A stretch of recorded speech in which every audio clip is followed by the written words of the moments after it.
Դուք ունեք այժմ ընտրության հնարավորություն։ Շատ ճիշտ բան ասացիք, իմ գոլեգաները ամեն ինչ ճիշտ նկատեցին ու Հայկոն էլ ճիշտ բան է ասում, որ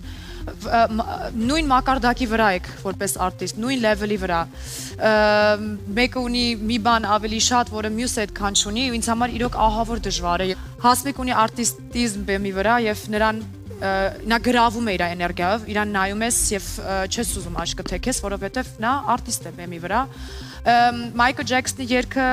ինքն էր ընտրել, որովհետև ինքը իրան շատ կոմֆորտ էր զգում այդ երգի մեջ։ Չնայած շատ համաձայն եմ, որ ես էլ եմ խորհուրդ տվել, որ պետք չի Մայքլ Ջեքսոնի մանիերան կոպի անել։ Վահեն իրոք մենք որպես երաժիշտ գնահատում ենք, որ նա էլ է երաժիշտ, գործիքավորումների ինքն է անում, ինքը կիրթ է որպես երաժիշտ, համաձայն է, որ իրան պակասում է էներգիա, միմիկա, ինչ-որ մի հատկանիշ, որի վրա ես ճիշտ ասած ես վերջին շաբաթները շատ ակտիվ աշխատում էի, բայց դեռ շատ պետք է աշխատել, որտեղ դա արդեն կապնված է կյանքի փորձի հետ ավելի շատ։ Քանի որ ինձ համար երկուսդ նույն մակարդակի վրա եք, ես պետք է այդ մանուկների վրա ուշադրություն դարձնեմ, ու այդ պատճառով ես ընտրում եմ Վահեին։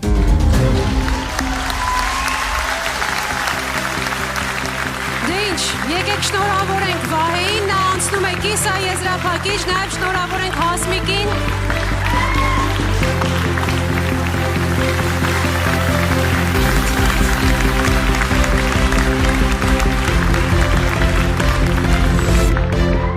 Ես շնորհավորում եմ Վահեին, իրոք շատ ուրախ եմ իր համար, ինքը իրոք շատ տաղանդավոր է, երաժիշտ է, ուզում եմ ասեմ շնորհակալություն Սաղին, всех, кто меня поддерживал,